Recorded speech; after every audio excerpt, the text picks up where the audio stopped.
बार जनता जो है यानी कि जो काम करेगा, जो विकास करेगा, उस पे वोट करेगी।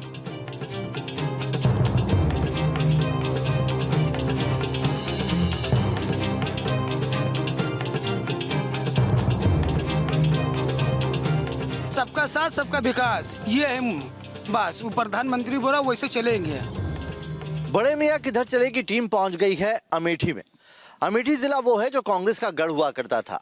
कांग्रेस के पूर्व राष्ट्रीय अध्यक्ष राहुल गांधी यहीं से लोकसभा का चुनाव जीतकर जाते थे, लेकिन वक्त का पहिया घुमा और राहुल गांधी को न सिर्फ स्मृति ईरानी के हाथों हार झेलनी पड़ी, बल्कि यहाँ की चारों विधानसभा सीटों में भी कांग्रेस पिछले विधानसभा चुनाव में एक भी सीट नहीं जीत पाई।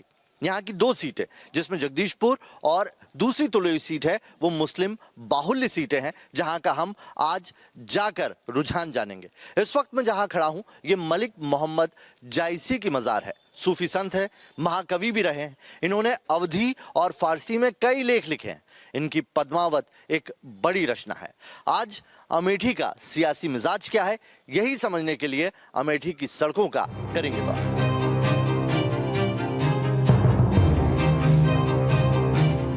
31 शहरों का सफर करते हुए हम इस बार अमेठी जा पहुंचे।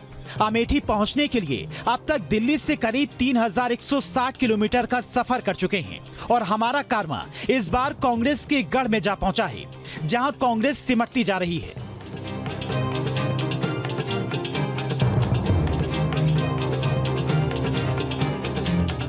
अमेठी हमेशा से कांग्रेस का किला रही है। खास तौर से गांधी परिवार के लिए अमेठी के लोगों में वफादारी है। लेकिन 2017 की विधानसभा और 2019 के लोकसभा चुनाव में कांग्रेस का किला ध्वस्त हो गया। खुद राहुल गांधी को यहां स्मृति ईरानी ने हरा दिया। इसके अलावा विधानसभा में 3 सीटों पर बीजेपी और 1 पर समाजवादी पार्टी काबिज है। सवाल ये उठ रहा है कि आखिर अमेठी में समीकरण क्यों बदला? क्या इस बार भी हालात वही रहेंगे या कोई नया खेला अमेठी के मुसलमान करने जा रहे हैं?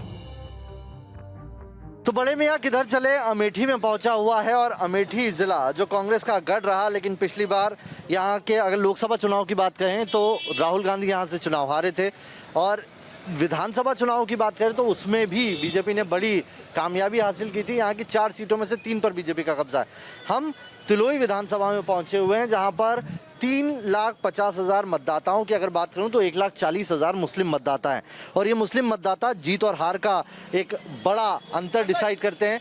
यही नहीं, इतना ही आंकड़ा तकरीबन 1 लाख से ज़्यादा एससी वोटर्स का भी है, यानी कि एससी और मुस्लिम ये कॉम्बिनेशन यहाँ पर चलता है और ये बड़ा असर डालता है जीत और हार के लिए। कुछ लोग हैं, उनसे बात करते हैं। नाम बताइए साहब। मोहम्मद हबीब। हबीब भाई, क्या है इस बार इस इलेक्शन के, अगर अमेठी की बात करूं या तिलोई की बात करूं तो मुसलमानों के क्या मुद्दे हैं? जी हम तो भाई अखिलेश यादव की तरफ ज़्यादा मुद्दों पे बात नहीं करते आप लोग? हम लोग मुद्दे में बस एक अखिलेश यादव साइकिल निशान है, चाहे हो जो। क्या है शानू भाई, इस बार इलेक्शन का क्या मुद्दा है मुसलमानों का? यहाँ पे मुसलमान हिंदू की कोई बात नहीं है, यहाँ पे विकास का मुद्दा है। अच्छा। जो यहाँ के मौजूदा विधायक हैं, इनके होने ना होने से कोई फ़ायदा नहीं, ठीक। और हमारी केंद्रीय मंत्री जी जब से हुई हैं, इनके आने के बाद तो अमेठी तो और पीछे चला गया है। और दूसरी बात, ये कस्बा ऐसा लगता है इन्होंने लिस्ट में नाम नोट कर लिया है कि जायज़ में कोई काम नहीं करना है। और रही बात ये कॉलोनी की, ये तो पुरानी जो हमारी सरकार गुजरी है, कांग्रेस की सरकार, उनकी योजना है, बस ये फीता काट रहे हैं। जितनी यानी योजना यहाँ पर जो कुछ है सब कांग्रेस की देन है। लेकिन वही है कि यानी कि फ़र्क देखा जा रहा है कि जो कांग्रेस ने किया यहाँ पे उसको और पीछे कर दो, उसको रोक। जब कांग्रेस ने इतना काम किया यहाँ पर, आपके राहुल गांधी यहाँ से थे, तो फिर उन्हें हरा क्यों दिया आप लोगों ने? हम लोगों ने, यानी जनता ने नहीं हराया, उनको हराया गया है। सब लोग जान रहे हैं ईवीएम के थ्रू हराए गए हैं। नहीं, ये अमेठी जो क्षेत्र है ये गांधी का गढ़ है, कांग्रेस का गढ़ कहा जाता है। अमेठी रायबरेली से कभी भी आप रिकॉर्ड उठा के देख लो। 2015 में हम पढ़ाई कर रहे थे हाई स्कूल में, अब ये नौबत आ गया, अंडा बेच रहे हैं, ये नौबत है, देख लीजिए। कोई भी मतलब धंधा, कोई यहाँ बेरोजगारी के अलावा कुछ है ही नहीं है। पढ़ाई कर रहे थे हाई स्कूल, अब की इंटर हुआ, अंडा लगा रहे हैं। ये है बीजेपी की सरकार में। डिग्री कॉलेज नाम की चीज नहीं ना, और बहुत परेशान है। गरीब बच्चे पढ़ नहीं पा रहे हैं। अमेठी जिले में 4 विधानसभा सीट आती हैं अमेठी, गौरीगंज, जगदीशपुर और तिलोई।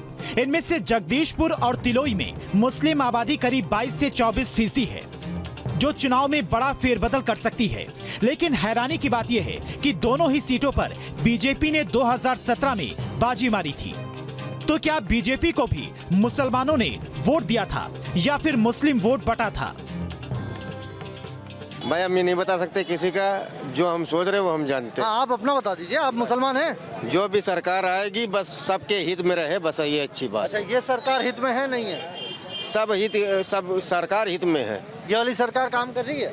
जो कर रही है वो सही कर रही है। अमेठी में इस बार जो है 4 सीटों में से कितनी सीट आएगी बीजेपी के पास? और बीजेपी का बतावा जाए, जब कोई व्यवस्था ही यहाँ नहीं, ना अस्पताल नहीं, ना लड़के पढ़ नहीं पाएंगे, और ना कोई मरीज ले जाओ तो मरीजे नहीं, डॉक्टर रहते नहीं ना, तो कहाँ लेके जाए? मरीज नहीं। आप बात करें भाई, नाम बताइए अपना। मेहताब अहमद। मेहताब भाई, क्या है, यहीं के रहने वाले हो? जी। क्या है इलेक्शन का मुद्दा, क्या है? इलेक्शन का मुद्दा बस कांग्रेस को आना चाहिए यहाँ पे। कांग्रेस को आना चाहिए जी। क्या वजह? वजह यह है कि यहाँ पे बेरोजगारी, 3 साल से हम लोग यहाँ फंसे हैं, जा नहीं पा रहे हैं। यहाँ पे बेरोजगारी है, बेरोजगारी के अलावा कुछ है नहीं है, और ना कहीं आना ना कहीं जाना। बस यहाँ पर कुत्ता काटे तो इंजेक्शन लगवाने रायबरेली जाओ, कुत्ता काटे तो यहाँ फुर्सतगंज जाओ, या इसमें कुछ है नहीं। यहाँ बाथरूम लग जाए तो पेशाब करने के लिए आदमी हेरता है कि कहाँ करेगा कहाँ नहीं करेगा। और प्लस यहाँ पे बस स्टाफ देखिए, तो पहले था बिल्कुल था सर, पहले था, कांग्रेस की सरकार में था। अभी क्या तुड़वा दिया? अभी तुड़वा ही दिया, कुछ नहीं बनाया यहाँ पे।